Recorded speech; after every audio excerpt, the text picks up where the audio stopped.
Okay, let's go ahead and get going here. It's 1 o'clock on the West Coast, 4 o'clock on the East Coast. Thanks for being here. And Avish, thank you for being here. Sure thing. Um, First thing is that I can now say that, it's almost been exactly 6 months since I started doing the 4 times a day blogging. And the blogging 4 times a day has not worked for me. So, uh, and that would be good to know. I don't, I see no appreciable increase in traffic. Stanley, who I think is on the call, yes, Stanley has been giving me some of the numbers. And Stanley, if you could just give me the updated numbers, I have seen no statistical increase in number of unique visitors over the past 6 months since January 1st this year. So, and again, I had people look at the blog posts I was doing to make sure that they were being done per the instructions and didn't work. So, there you have it.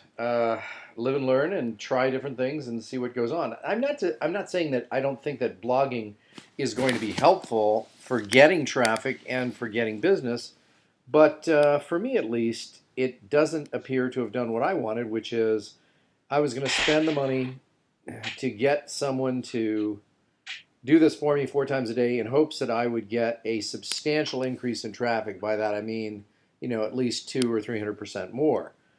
Since I didn't get that, I consider that experiment a failure and therefore will not be continuing to blog 4 times a day or to pay anyone to blog 4 times a day for me.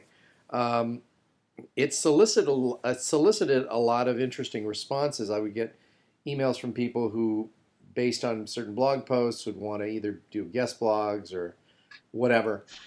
And frankly, that's not what I was looking for. So I also sort of have refined, every time I sort of look at my own business model, I keep asking myself, what do I want? What do I want? What do I want? What do I want?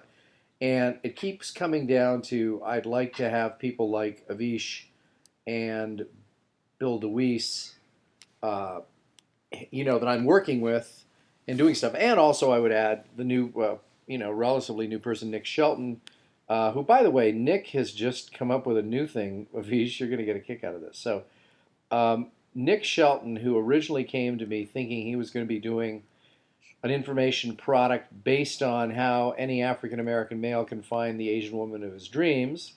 Hmm. Um, Nick has now, first off, he said, well, I'm going to switch that focus, and I said, well, what are you going to make it? He says, well, what I'm going to do is I'm going to start writing like mildly erotic fiction from a woman's standpoint, and I'm like, hey, go for it. And so he's gotten some feedback on that, and it's been pretty good. So he thinks he can crank these out. So here's what Nick's goal is to crank out 7 to 10,000 word, mini, let's call them mini novellas, and put them up on Amazon and do all that stuff. And when he was telling me about this, I kept saying to him, well, that's great, but the other thing that you need to do, and this is sort of part and parcel of the whole process, is while you're doing the writing and getting these things up, start taking notes as to how you do what you do, because if it becomes successful,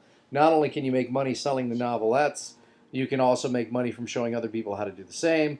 And so that's what Nick is in the process of doing right now. So, um, and if I think if these work, it could really work well.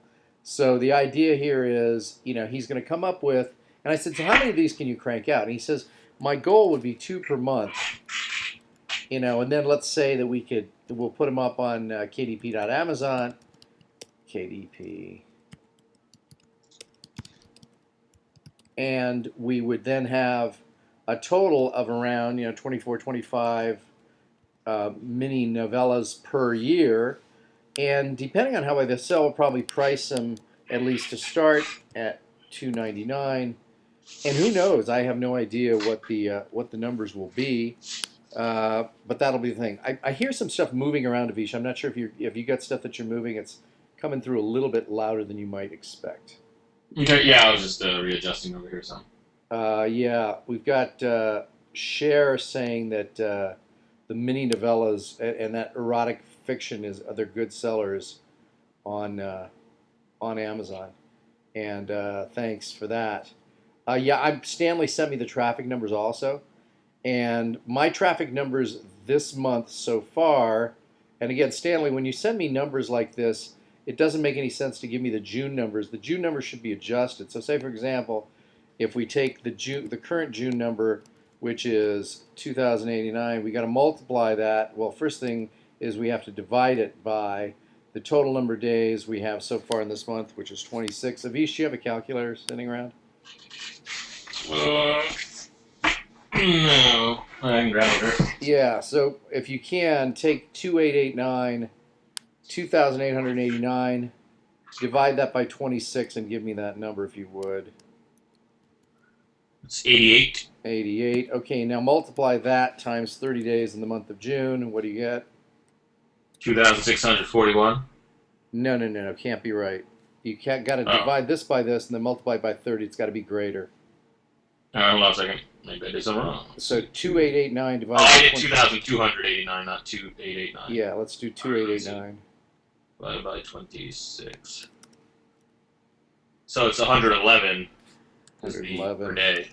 So yeah, times 30. So yeah, Stanley, when you give me numbers, they've got to be annualized or month. Yeah. Done by 3,666. 3,366. Okay, so 3,666. three Awesome.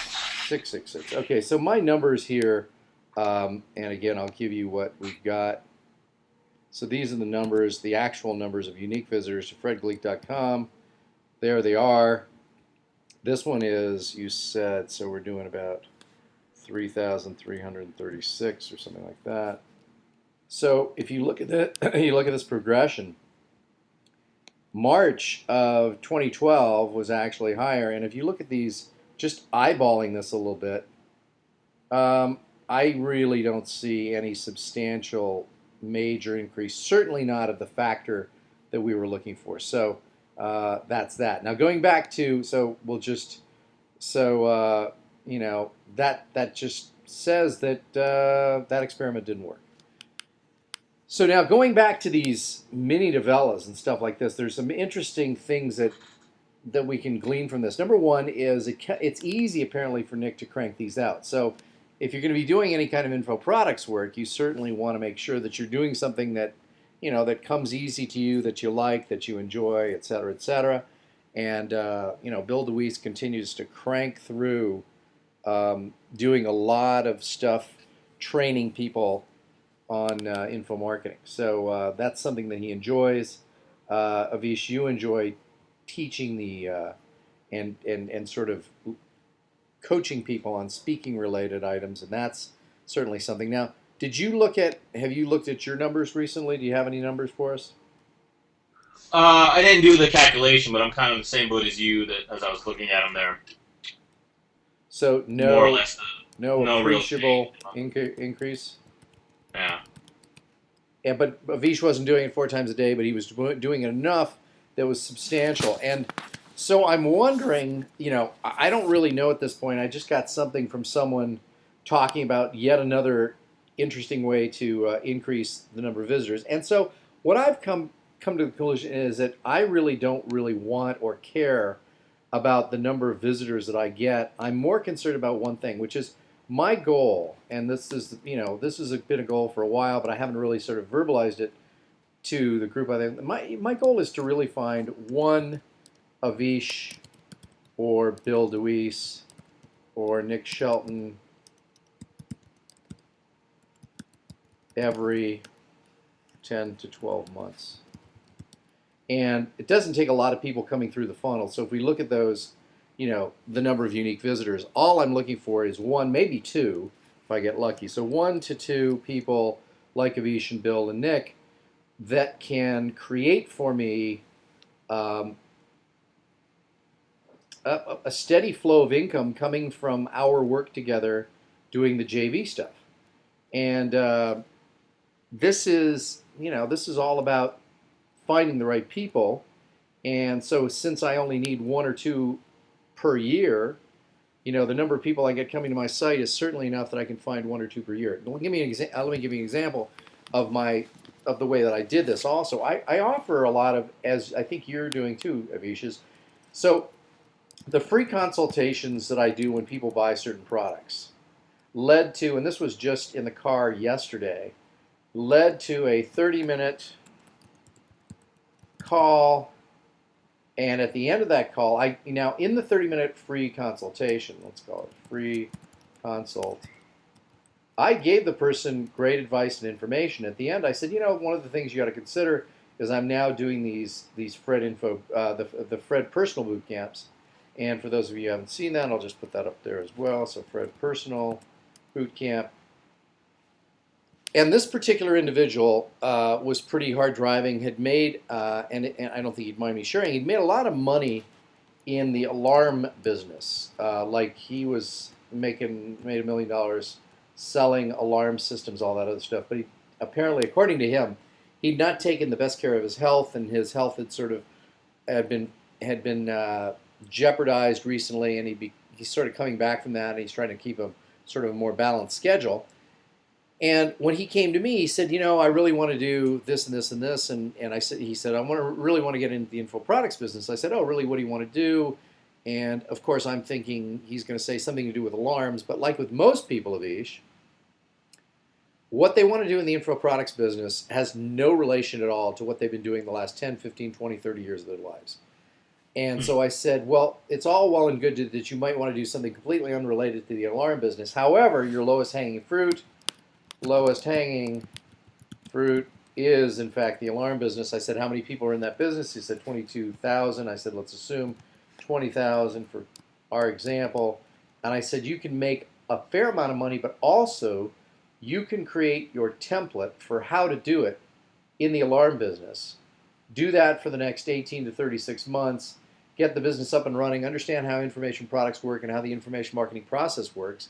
And then, after you've cut your teeth using your already existing information, which is 20 plus years in the alarm business, then you can go off and do something else. But until then, why don't you do that? So I think I convinced him. Now, the other thing that and this is where the whole idea of finding those 1 to 2 people a year, he asked me, he says, well, those Fred personal boot camps, where do you do them? And I said, well, I usually do them in either New York, LA, or Vegas, one of the 3 places where I have a place to call home.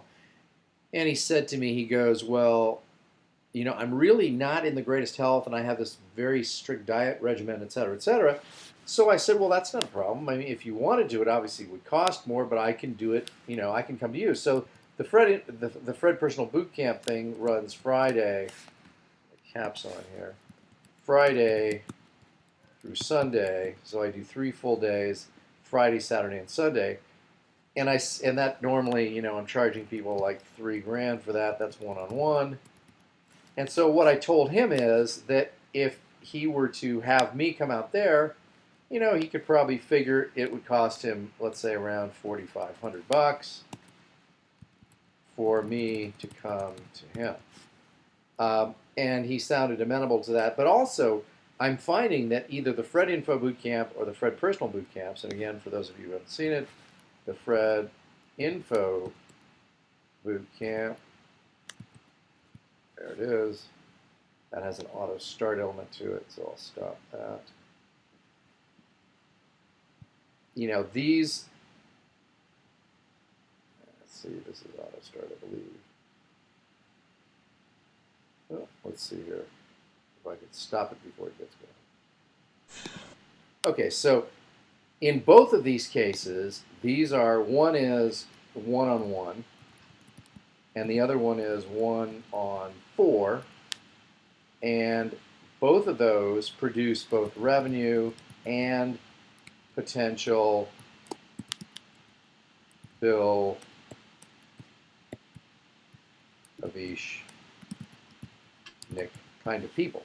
So not only do I get paid to do the work, but I get paid to find prospects and for the thing. And I never, somebody said to me, not too long ago. They said, "Well, sell me on your services." I have found that in this business, anytime you try and sell someone on your services and try and sort of push it, make it work, it's really a bad idea. So instead, I then concentrate on. So if we go back and really sort of look at my process here. So my goal is to generate. So first thing is get people to attend either a Fred, I'll call it Fred Personal Bootcamp, or Fred Info Bootcamp, FIB. So either one of those, Fred Personal Bootcamp or a Fred Info Bootcamp, although fibbing sounds bad, I guess. So if I get people to come to one of these things, not only do I get paid, but I also get the possibility of bumping into people who will become joint venture partners. So that for me, this model works really well. Now that, in addition to all the other stuff that's going on, is fine for me. I'm good with that. And Avish, by the way, just so you know, we have established the dates that Bill is going to be out here.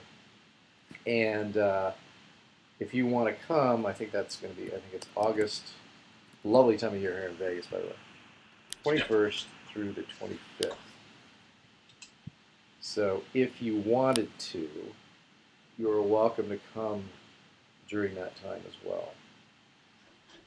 So, so the goal is to get those people. So then I send them to, I try and get them into a Fred Info Bootcamp or a Fred Personal Bootcamp.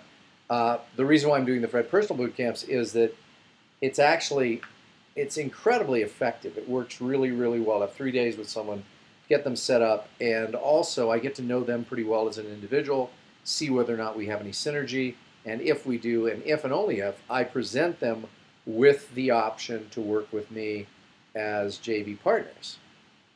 So that's kind of the model.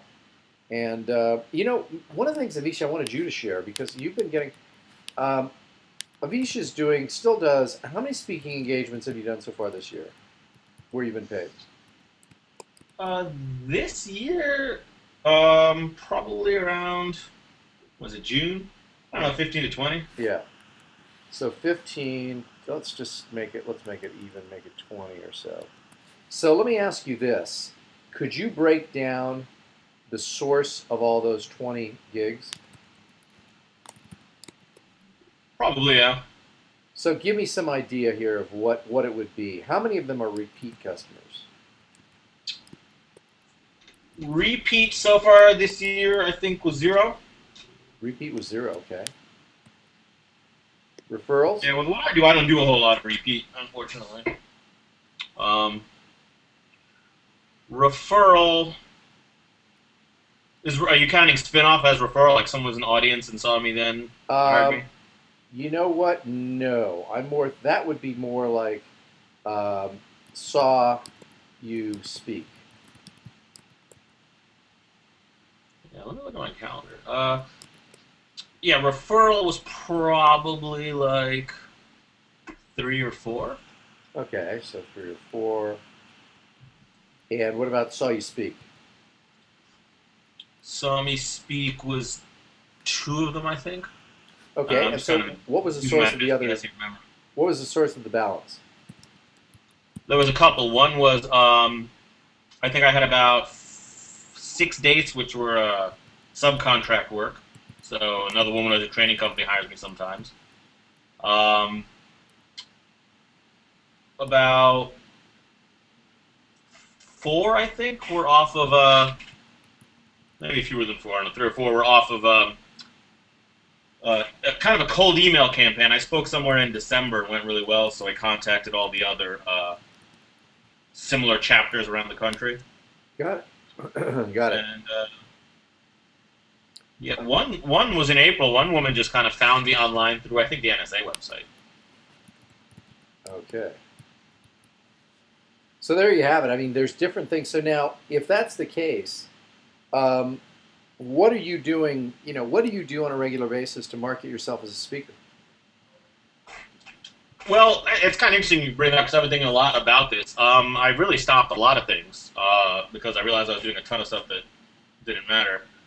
The main thing is I'm trying to do what someone's described as three high value activities a day, which is three direct contacts. So it could be, um, when I speak, I collect contact info and let people say, yeah, I might know someone. So it's contacting those people. It's contacting anyone in the past that may have indicated interest. Sometimes it's a cold email, like if I've got a list of associations to contact. Um, you know, honestly, that seems to be just about the only thing that really matters is just doing those like three emails or phone calls a day. Yeah. Um, So as long as you're doing three attempts a day, you're fine. You give yourself that's your goal. yeah, and a lot of that's predicated on, I think we talked about this before, having reworked my keynote so it's much better. So I'm getting more inbound leads as well because the quality of the program's higher. Um, I'm trying to spend more time on continuously improving that because that seems to be the thing that had the biggest impact on my business. Gotcha. Okay, good. So I think that probably can help people understand a little bit about how you're getting your work. Um, I also found, I discovered something over the last few sessions I've played poker that I think is relevant to sort of information marketing and any other kind of business activity. All fairly strong, and that is so the poker realization. Which, by the way, for me, and just so everybody here knows it, I'm intending to have that be at least some portion of my revenue. And as of this is sort of like the transition year, and pretty much from now on, I'd like to see poker become a regular income source for me. And one of the things that I realized is that let me just give it to people for people who don't play poker. It's still going to make sense, which is that poker is a game in which some people are, they want to try and win money fast. And if you want to try and win money fast, poker is not the right game for you because it requires patience, like a lot of other activities do. And so I've actually realized that when I play the best, it's because I'm willing to do what other people aren't willing to do, which is to be patient and wait. I was watching a guy last night who was across the table from me, this Asian guy, who played very, very, very few hands. But every hand that he played, I would say, in my mind, he had a 95% chance of winning. So, given the fact that, when you're playing poker, especially in what's called cash games, it's very, you don't really have to worry about, the blinds going up, which is you don't have to bet more each time. So you can be patient. The problem is that most people can't be patient. And I'm among them sometimes. Whenever I screw up a poker playing session, it is because I haven't been patient. Very few times is it because I haven't known how to play hands correctly.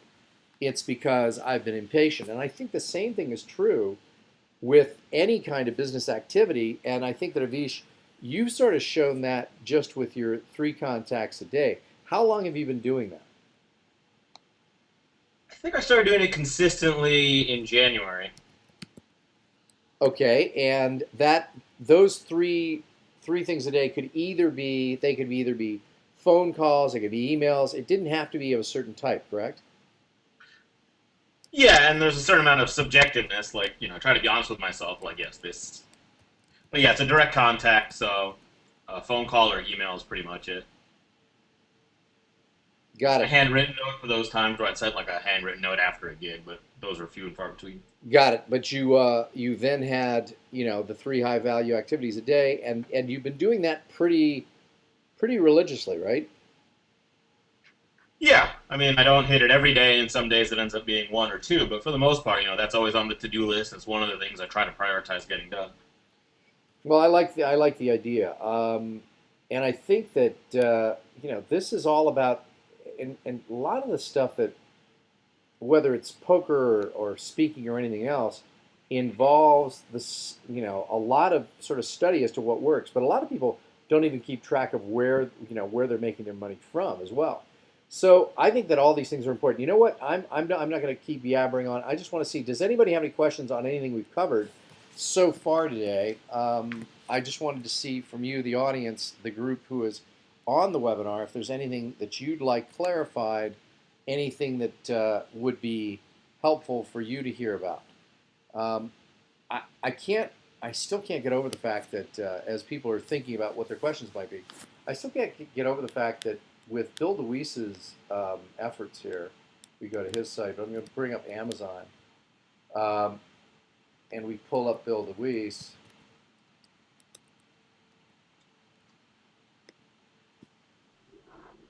You know, this thing is it's selling well. He's got best books of 2013 so far. Huh. Well, Wow, I what don't is it? think. Is that's an Amazon selection? Yeah, I don't think that's. I don't think that's necessarily his. The one thing that we got to do here is change this description and have him put in Stanley. If you're still on, Stanley's my webmaster. If Stanley, if you're still on, let's try and get Bill to, or you can do this for him. This should really be set up, in a different method with each of the bullet points flush to the left. I think that would be much better. And if we could do that for him, that would be great. It just means going into his account and changing that. But the other thing is, this has really started a lot of, and let's take a look at where this book stands in terms of its ranking. Now, I always forget how to do this. Let me just see here.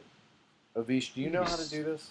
Yeah, you scroll down where it's listed in what categories it's in, I think. Let me see if I can find that on my computer too. Yeah, I see it. Wait here. Find categories. There it is. Where is it? It's right above where before the reviews start. So there, Amazon bestsellers rank. Yeah. Okay, so but now I'm trying to think of where, which category it's found in.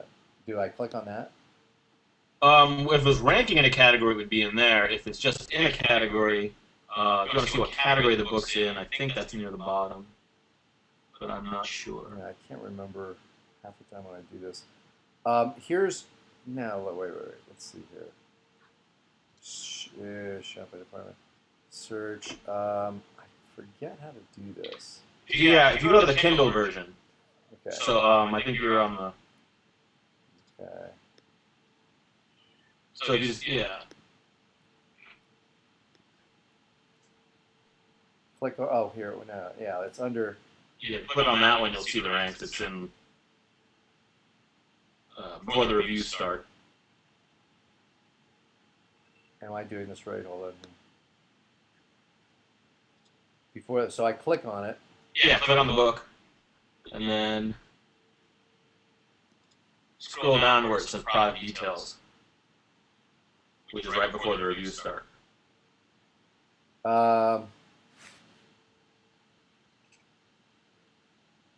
Right before the reviews start. Okay, here we go. So it's number 5 in the Kindle store under general broadcasting, number 45 in acting and auditioning, 72 in books, humor, general broadcasting. Again, this is helping a lot because people are now coming in through this door, and he's getting a lot of these. And again, I'm a little bit concerned because there's 19 5-star reviews. We got to throw in a 4-star and a 1-star in here somewhere, just to make sure that people don't think this is a big setup, because it looks a little suspicious. Let's see here. Stanley's going to take a look at that. So I think that the beauty of having the book is it gets people, and when people search, if we go to Amazon, let's just say, if you search by voiceover, just put that in. His comes up number 1, and that's good. And then voiceover. How about voiceover marketing?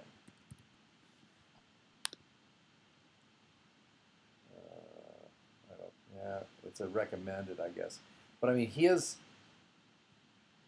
Mouthmoney.com. Oh, let's see what this is.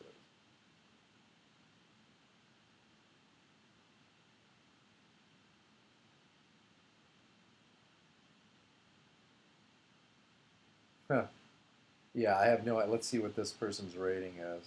No, there's no ratings. Nobody's rated it, and it's not doing too well in terms of its results. So, sorry, Charlie, it's not working. So there you have it. And again, this is a good thing to do to just check out competition, etc. So, any other questions? Anybody have any questions on anything so far? I wanted to see if there's any other questions because I've pretty much again gotten most of what I want to say out of the way here. So, Avisha, you have any thoughts, ideas, comments? No, I'm good for the moment. Okay, well, I guess that people are letting us off the hook early, probably because uh, okay, here we'll be. Okay, well, let's close it down. Thank you very much for being here. Thank you, Avish, and we'll talk to everybody next week, same time, same channel.